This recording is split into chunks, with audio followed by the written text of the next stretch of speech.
Muy buenas noches, bienvenidos a Odisea. Hace bastantes años le escuché a Alejandro Rosichner una idea muy central, un poco probablemente traída del psicoanálisis, pero aplicada a la sociedad, que era la siguiente: si tenés mucha pobreza durante mucho tiempo, fíjate bien, porque sos muy bueno generando pobreza. ¿Qué quiere decir esa idea? Quiere decir que cuando una sociedad se encuentra con un problema sistemático durante muchos años, ese problema se va ampliando, se va agravando y va adquiriendo rasgos de cronicidad, hay que mirar bien, porque quiere decir que lo que está manifestando ese problema es que alrededor de él hay un sistema. Es decir, hay una cantidad de factores alineados y sobre todo hay incentivos poderosos de personas, de agentes sociales, de grupos, de sectores, en que ese problema se mantenga. Es decir, hay una cantidad de incentivos alineados para que ese drama siga existiendo y eventualmente se profundice. Rosichner lo decía respecto de la pobreza. Lo mismo podemos decir del crimen organizado. Si queremos enfocar más todavía, del narcotráfico. Todos sabemos, o vamos sabiendo, que en Rosario está ocurriendo en cámara lenta un hecho histórico. No todos los hechos históricos son dignos de ser aplaudidos. Es un hecho histórico repudiable.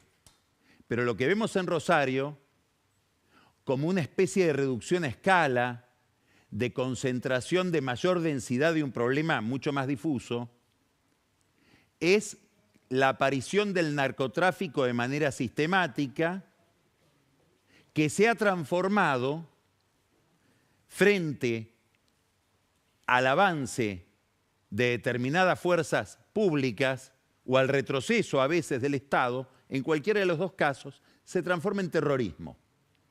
Es decir, ya la violencia no es una violencia que se circunscribe a la lucha de bandas o entre bandas que están involucradas en ese delito, sino que es una violencia destinada a aterrorizar a la población en general, a aquellos que ya no son una parte en esa guerra, sino que deben ser aterrorizados para paralizar a la sociedad frente al avance del crimen. Para que esto ocurra, para que esto se mantenga en el tiempo, para que sea difícil de resolver, hay que mirar cómo se va generando un sistema alrededor.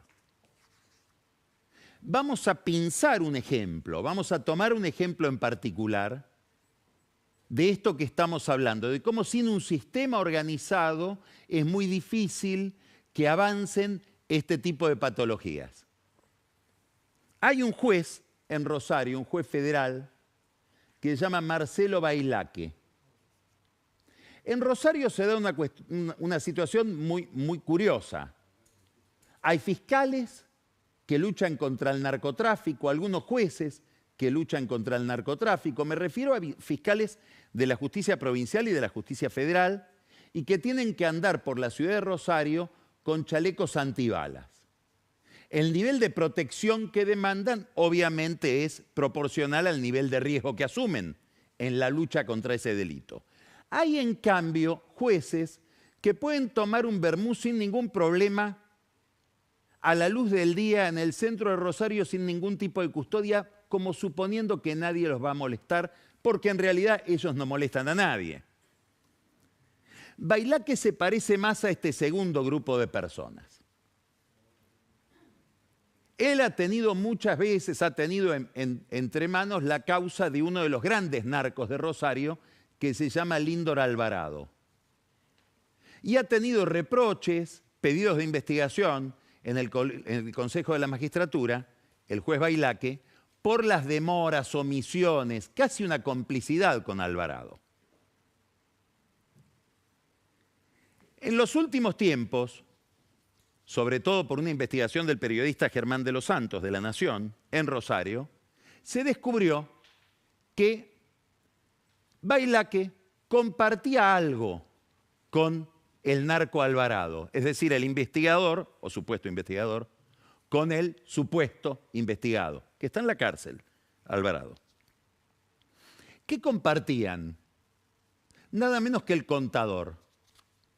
Como todos sabemos, en una mafia, el contador es una pieza central, un engranaje imprescindible, al que se le reclama muchísima lealtad. Bueno, Bailaque el juez y Alvarado el narco tenían al mismo contador, Gabriel Misau. Pero no solo esto, sino que el hijo de Gabriel Misau, Sebastián Misau, trabajaba en el juzgado de Bailaque. Esto ha sido denunciado, seguramente alimentará las denuncias que tiene Bailaque en el Consejo de la Magistratura, pero lo curioso es una novedad que ocurrió este jueves pasado, hace pocos días. El jueves a la tarde se dictó una orden de allanamiento sobre las oficinas del contador Misau, el contador del narco y el contador del juez. Cuando lo fueron a buscar no estaba, no apareció hasta el viernes a la noche, pero lo curioso es que ninguno de los domicilios que había dado el contador ante la AFIP, ante el Colegio de Contadores, era el que aparentemente lo tenía él adentro. No eran ni los domicilios de su estudio ni los domicilios de su casa. Ninguno de los domicilios declarados era el real. Que un contador no declare ante la AFIP o ante el Colegio de Ciencias Económicas el domicilio real de su estudio es una falta grave por la naturaleza de su trabajo. O casualidad, antes de que se dicte esa orden de allanamiento, durante la mañana se le comunicó a Bailaque que en el sorteo había salido él como juez que debía dictar la orden de allanamiento que pedían los fiscales para el contador Misau, su contador, y obviamente se excusó. Nadie sabe muy bien si se enteró de cuál era el blanco del allanamiento, pero todo el mundo sospecha en la justicia de Rosario lo obvio, que Bailaque le avisó a Misau.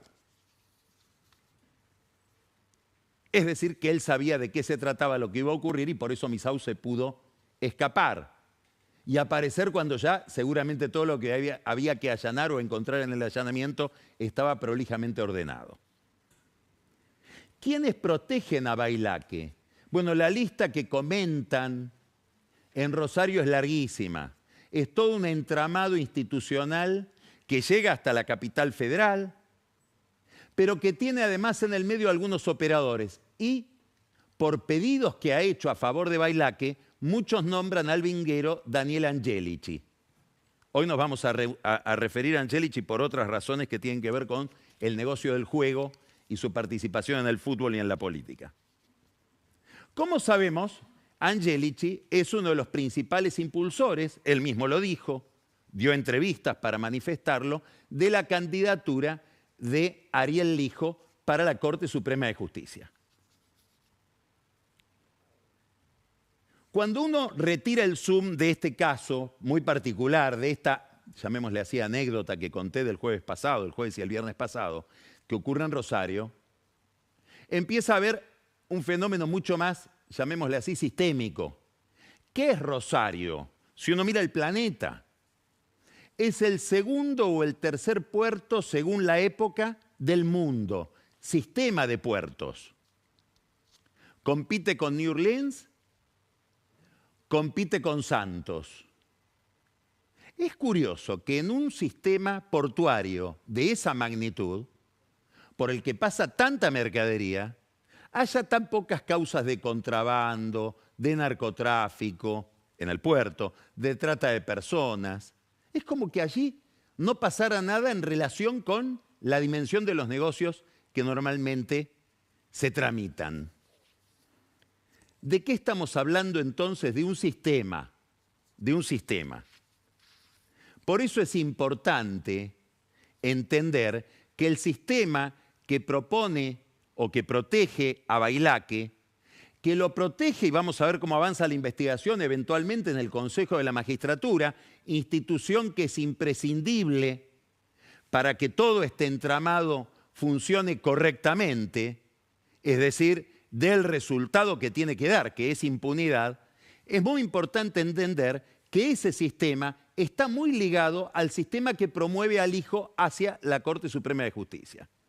Es decir, estamos hablando de bloques de poder, agentes institucionales, con estrategias muy sistemáticas, muy inteligentes, que defienden negocios muy importantes y por lo tanto ponen mucho empeño y mucha atención en defenderlos.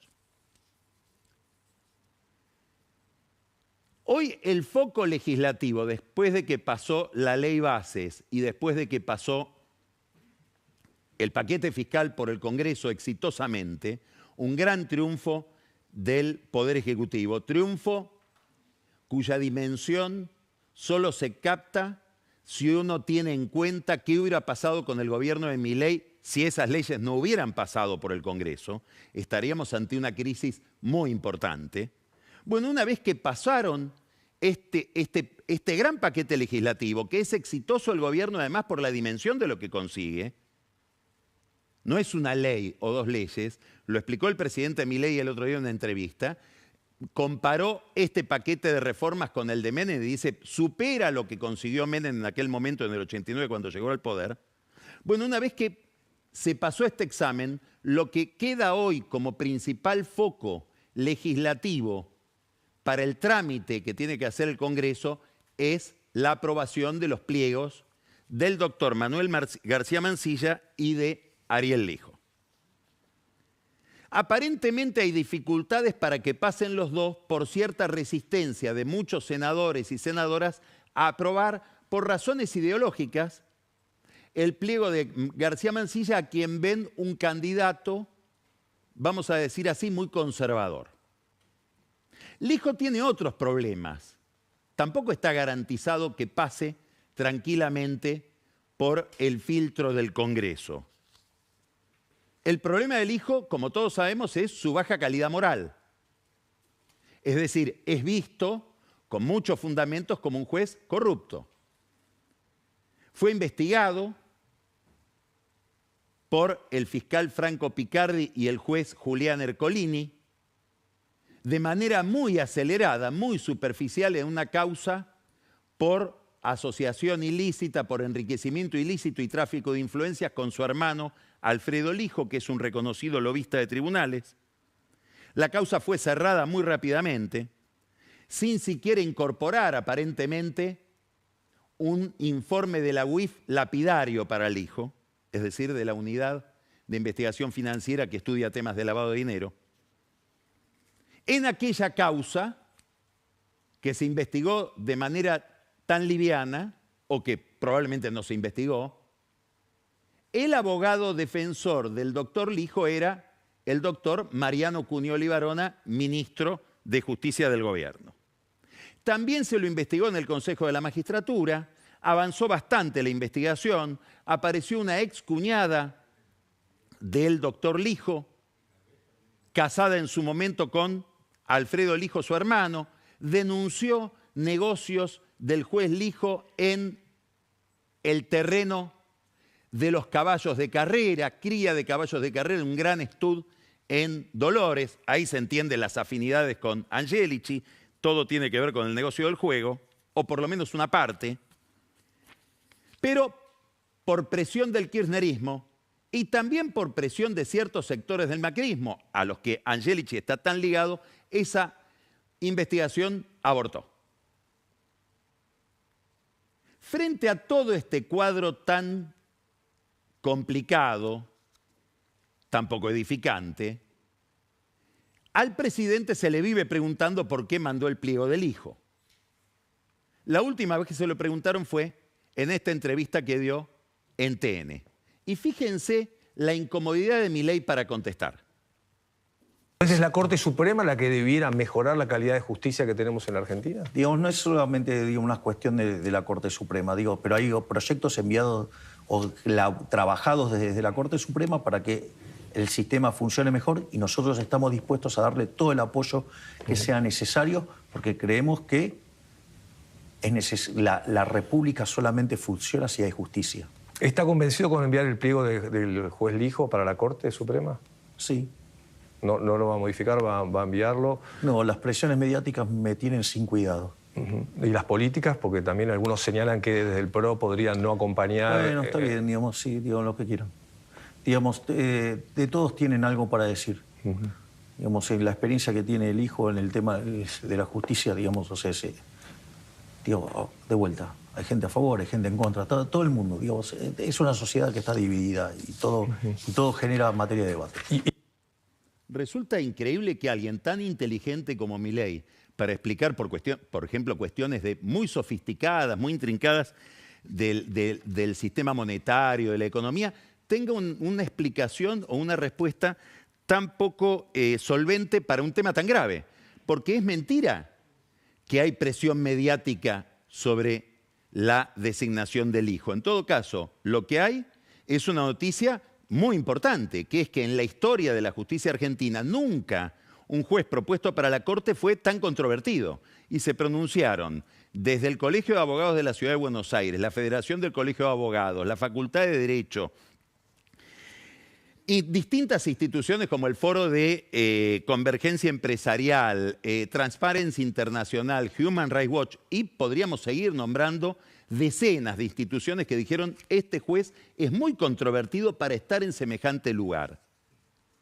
Pero además hubo 328 impugnaciones formales en el Ministerio de Justicia, que el Ministerio de Justicia contestó de manera muy superficial, lo cual es lógico porque el ministro de Justicia es el que defendía al hijo en esas investigaciones que se le seguían por enriquecimiento ilícito, tráfico de influencias, etc.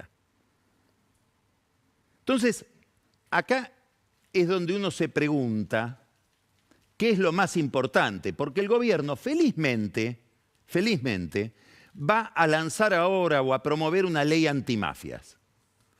El ministro Luis Petri de Defensa ya ha elaborado con mucho detalle, con mucho estudio, una reforma a la Ley de Seguridad Interior y a todo el aparato legal de defensa para que las Fuerzas Armadas puedan, con determinados límites, intervenir en cuestiones de seguridad interior. Entre otras, el control de la frontera y el control del narcotráfico. Ahora, es muy difícil que todas esas reformas institucionales tengan algún sentido si van a ser operadas por jueces más o menos mafiosos, como el caso de Bailaque, o jueces tan cuestionados, tan sospechados o sospechosos, como el caso del hijo. Entonces, ¿de qué sirven las reformas administrativas o institucionales si el Poder Judicial no es la última garantía de que la ley se va a cumplir? Todas estas cuestiones se recortan sobre el telón de fondo de una evidencia. Hay un sistema judicial en crisis.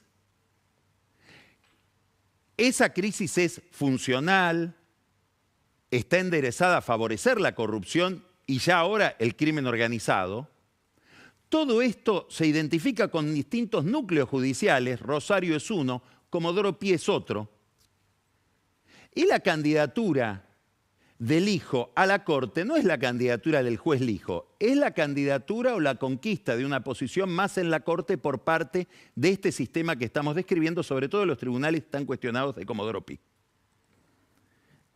Hablando de esos tribunales, empezó a circular en el ambiente judicial una noticia delicada respecto de una figura central de Comodoro Pi, y probablemente una de las más gravitantes y antiguas.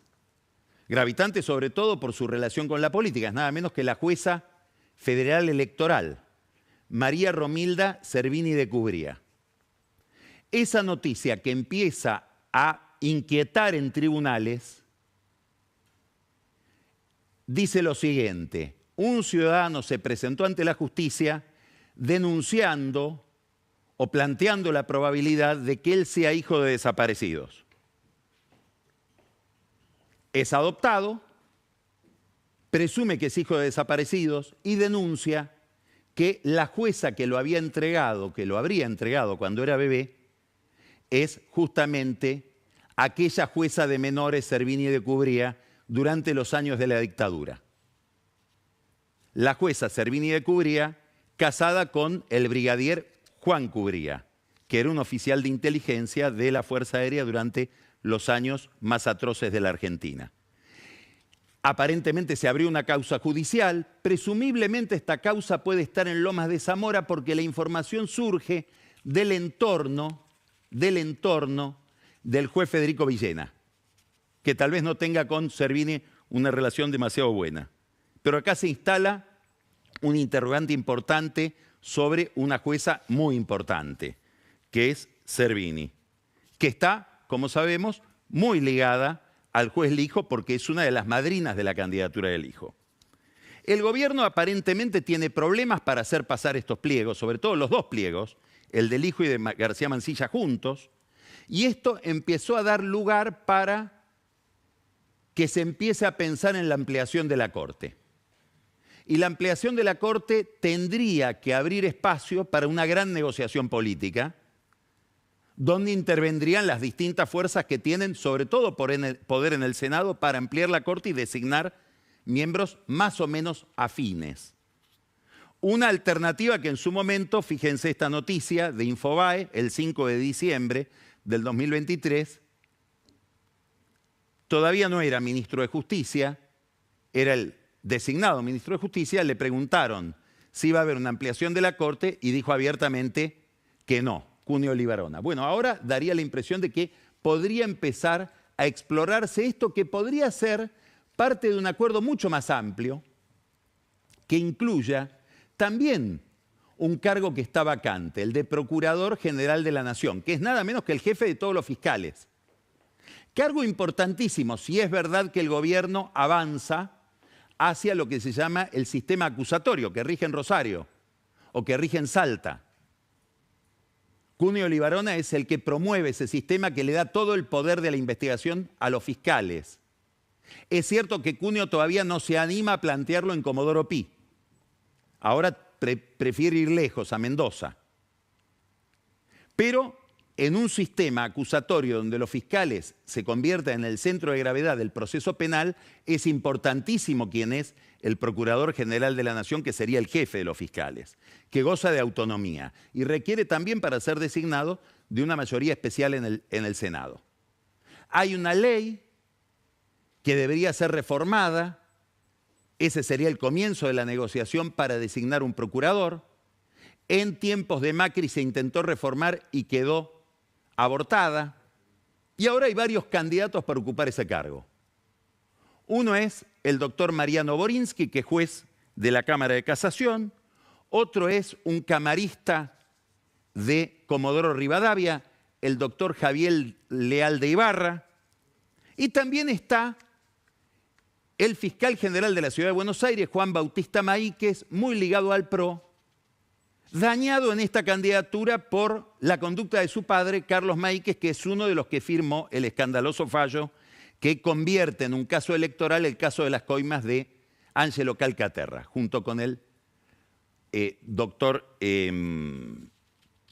Petrone y el doctor Barruetaveña. Quiere decir que está abierta toda esta negociación judicial importantísima en un momento en que la justicia está puesta en la mira por muchas razones, una de las cuales es el avance del crimen organizado que vemos sobre todo en Rosario. Todo esto está ligado al juego político que se está abriendo en la Argentina, que lo vimos prefigurado en el tratamiento de la ley bases, en el tratamiento del paquete fiscal, y que ahora empieza a tener características que se van acentuando. Los grupos políticos en general se parecen a sus líderes.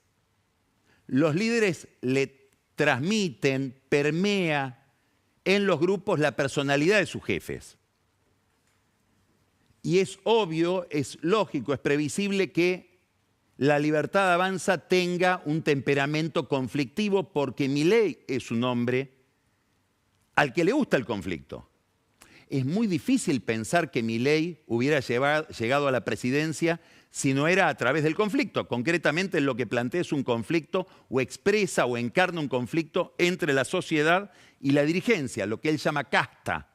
Por eso es tan difícil entender cómo no conecta que la supervivencia de esa casta, que él llama una casta corrupta, tiene que ver con otra casta que la protege, que es la casta judicial. Pero él surge de un conflicto. Y ese conflicto debe estar alimentado porque alguien que carece de fuerza parlamentaria, carece de fuerza territorial, no tiene inserción en los sindicatos, carece de inserción en los movimientos sociales, casi lo único que tiene como activo importante, con cierta condensación, es la adhesión de la opinión pública, que lo sigue sosteniendo, que lo sigue acompañando, aún en medio de un ajuste importante como el ajuste que se está viviendo en la economía. Ahora, para ganar las elecciones del año que viene y aún para gobernar hasta el año que viene, Milei está ante este desafío. Por un lado debe mantener el conflicto, por otro lado debe armar un oficialismo. Logró armarlo provisoriamente en el Senado y en la Cámara de Diputados. Hubo una mayoría que operó a favor del gobierno. Esa mayoría podría haber estado en contra del gobierno, como pasó, por ejemplo, en la ley de reforma de la movilidad jubilatoria, que todavía tiene que pasar por el Senado. Este objetivo de Milei, o este imperativo de Milei y de la Libertad Avanza, que es constituir un oficialismo, se ve afectado por el espíritu conflictivo de esa misma fuerza, que no debe ser atribuido solamente a Milei. Primer ejemplo.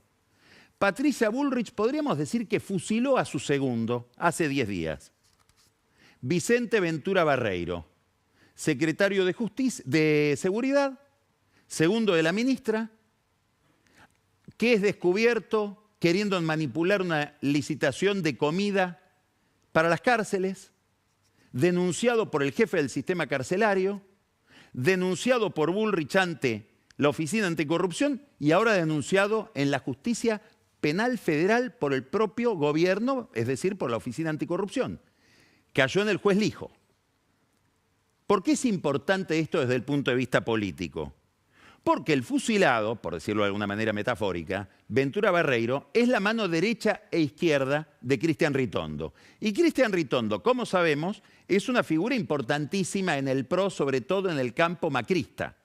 Y es el presidente del bloque de diputados del PRO en el Congreso Nacional. Razón por la cual generó tanto ruido dentro del gobierno la decisión de Bullrich de no esperar antes de denunciar a Ventura Barreiro a que saliera la ley bases. Porque había una probabilidad de que Ritondo o eventualmente el PRO se diera por ofendido por esto que es un ataque penal, es un ataque en términos éticos, pero también un ataque político. Uno de los aliados del gobierno que empieza a tener ruidos con el gobierno por esta conducta.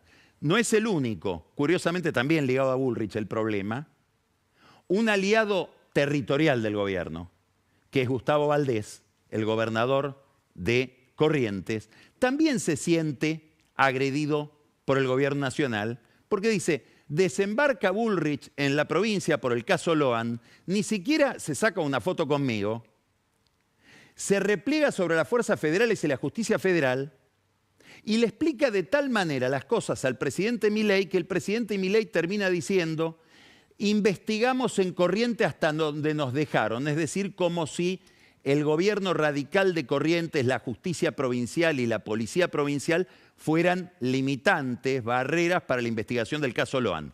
Dicho sea de paso, mañana se va a conocer el peritaje de la camioneta con la cual, según la última versión, se atropelló a Loan y se lo puso según sabemos, al borde de la muerte, en esta explicación que aparece ahora por la declaración de la tía. ¿Esa camioneta nunca había sido peritada? Sí. Y entonces, ¿cómo no se sabe? No, es que fue peritada solo por dentro. A nadie se le ocurrió peritarla por fuera. Entonces, mañana vamos a saber, ahora sí, se les prendió la lamparita y dijeron peritémosla también por fuera, si la sangre que está en la carrocería externa de la camioneta tiene que ver con la sangre del chico atropellado o presuntamente atropellado. Si eso fuera así, estaríamos ante un accidente y por lo tanto no tendría lugar la intervención de la justicia federal en Corrientes. Y ahí habría que ver qué actitud toma Bullrich y qué actitud toman otros actores. Por ejemplo, el controvertido abogado Fernando Burlando, que aterrizó en Corrientes para ponerse a disposición de la familia de Loan y empezar a hablar de que el nefasto, el verdugo de toda esta gente, el obstáculo principal que tiene esta causa es el gobernador Valdés. En el gobierno de Corrientes llama la atención esta conducta. No quieren pensar en una extorsión, pero llama la atención ¿por qué?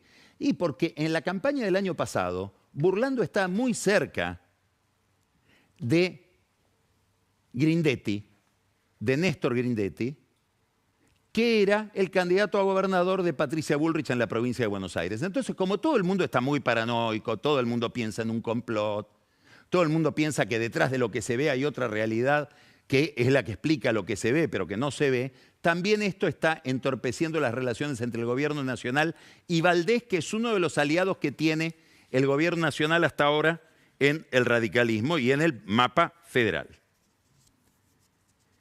Todo esto, todo este panorama que estoy pintando, en el fondo esconde otra pelea. ¿Por qué? Porque la pelea entre Bullrich y Ritondo es una pelea probablemente entre Milei y Macri. O por lo menos Milei no ha dado señales de que no hay un espíritu conflictivo respecto del PRO y de Macri. Y esto empieza a ser leído de esta manera. Por ejemplo, todo el gobierno y muchos observadores políticos pusieron una lupa sobre el tuit que emitió Mauricio Macri después de la aprobación de las leyes en el Congreso, donde felicita a los bloques del PRO, y nada más que a los bloques del PRO, dice, ahora sí se van a poder poner en marcha las ideas que nosotros inauguramos, es decir, este gobierno es una continuidad del nuestro, las ideas son nuestras, y ojalá puedan ahora resolver la grave situación en la que se encuentra la Argentina ahora que tienen las leyes. Es decir, algo que se le escucha mucho en privado a Macri, pónganse las pilas y gobiernen. Muchos anticipaban que después de que saliera la ley, Macri se iba a diferenciar del gobierno. Parece que empezó a hacerlo.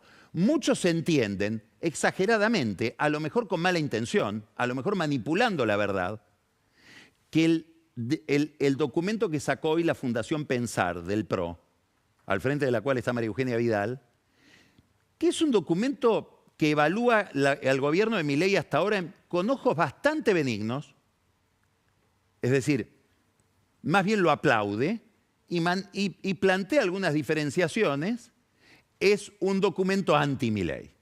Versión que le conviene mucho, obviamente, a Bullrich en esta pelea. Bullrich está muy enfrentada a Macri y busca el respaldo de Milei en ese enfrentamiento.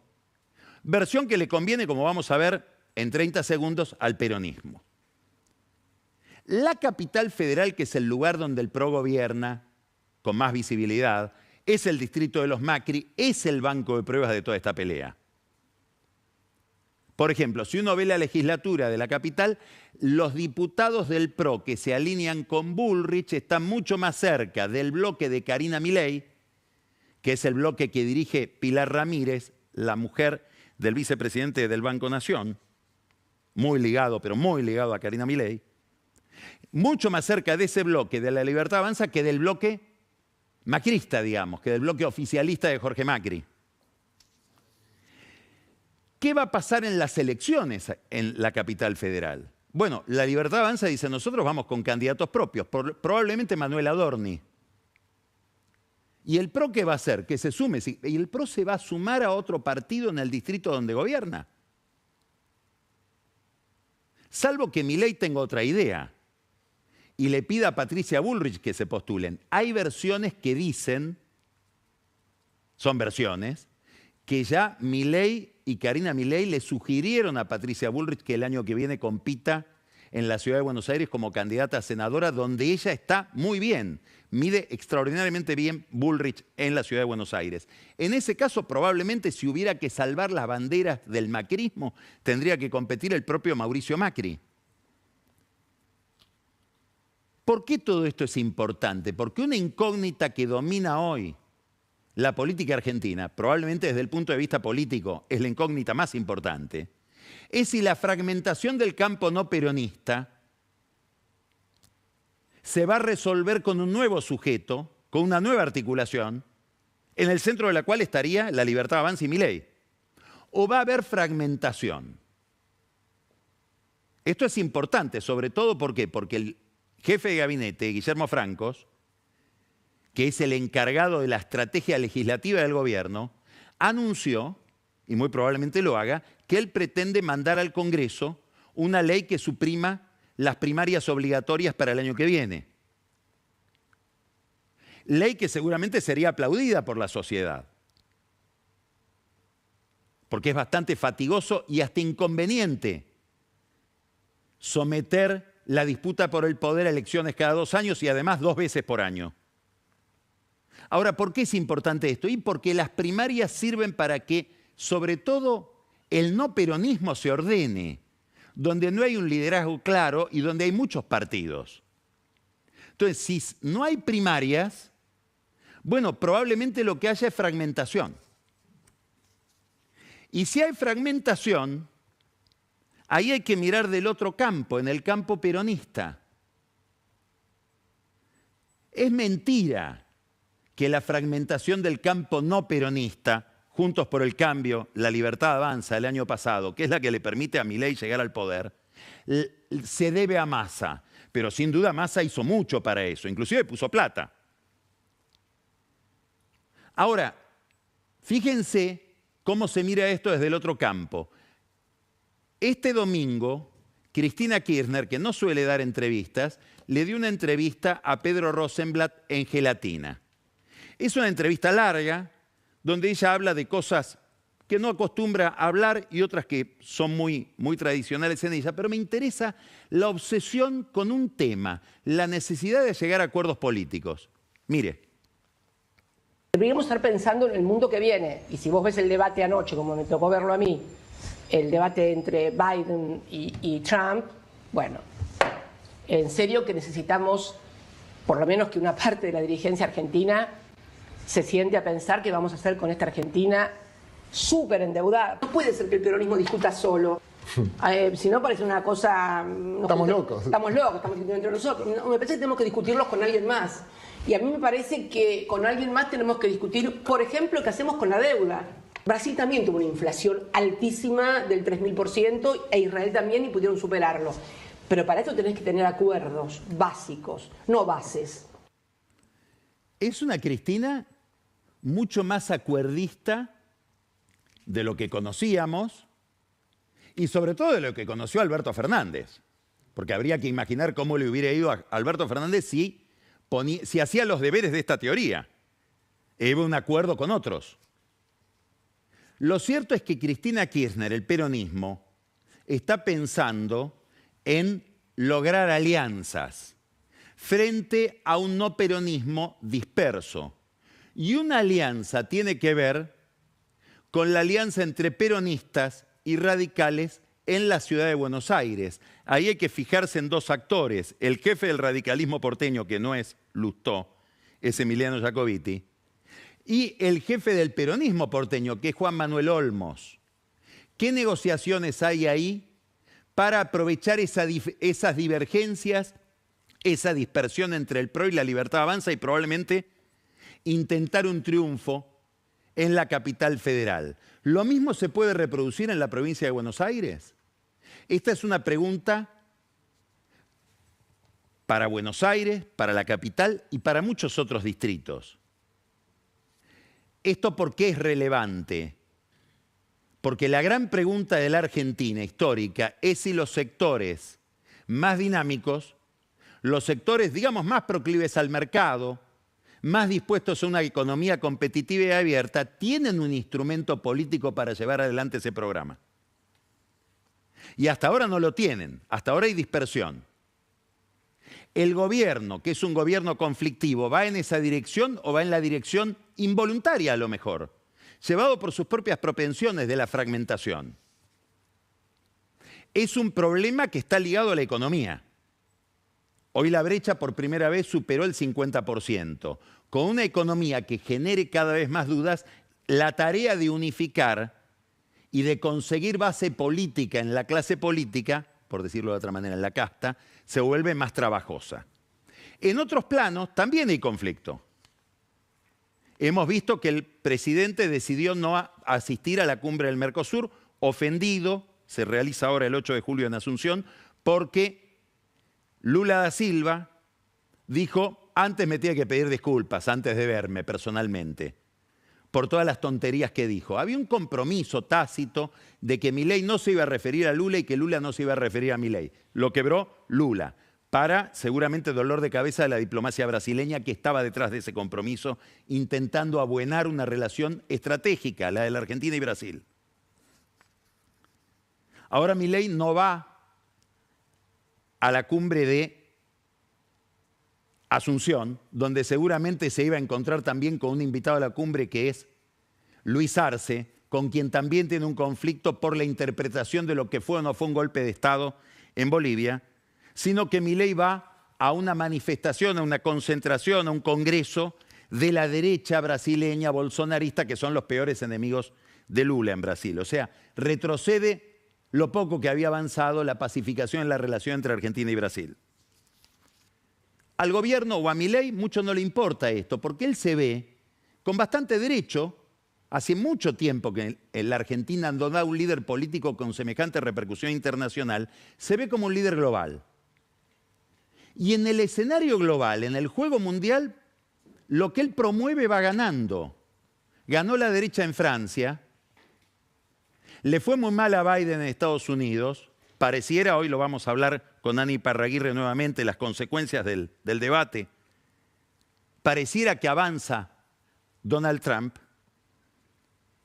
Y en la organización de Europa, en la conducción de la Comisión Europea, que gobierna Europa, también hay una sustitución del socialismo o el progresismo de centro-izquierda por la derecha. A Trump no solamente le va bien en los debates. Hoy, la Corte Suprema de los Estados Unidos dictó un fallo diciendo, en todo lo que tiene que ver con decisiones políticas, el presidente Trump es inmune, no puede ser juzgado. Ahí no festeja Milei, ahí paradójicamente festeja Cristina Kirchner, porque si hubiera un fallo así en la Argentina, por ejemplo, el acuerdo o el entendimiento con Irán no sería materia judiciable. Vamos a empezar Odisea con una entrevista que por suerte nos va a sacar de la coyuntura, nos va a sacar de todo este berenjenal que lunes a lunes vamos describiendo, para llevarnos a un tema importantísimo. Los países que han salido adelante desde el subdesarrollo en los últimos 50, 60 años, si uno piensa en Corea del Sur, si uno piensa en Singapur, son países obsesionados con un tema, la educación. Hoy vamos a hablar con una figura interesantísima de este gobierno. Préstele atención, se va a sorprender. Es Carlos Torrendel, el secretario de Educación. Vamos a hablar de educación, de qué nos espera en materia educativa y por qué estamos tan mal en materia educativa. Después, Pancho Olivera nos va a traer la figura de Angelici, el juego y el fútbol. ¿Se quebró la relación de Angelici con Macri por las relaciones de Angelici con la AFA y con Boca? Esta es la pregunta que nos trae Pancho Olivera. Daniel Vilota pone de nuevo el foco en la provincia de Buenos Aires, pone de nuevo el foco en la interna peronista, nos va a hablar del acto de Vicente López de homenaje a Perón que se realizó hoy, y las relaciones en San Vicente, y las relaciones entre la Cámpora y Axel Kicillof.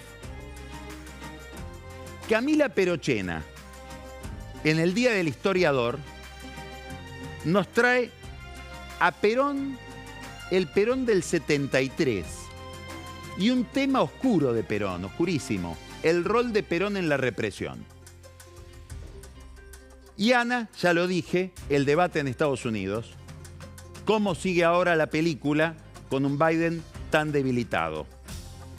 Quédese al whisky, porque Carola Gil nos va a descubrir en una especie de Kenan de análisis literario la pasión de los economistas por las metáforas, por las alegorías, por las parábolas.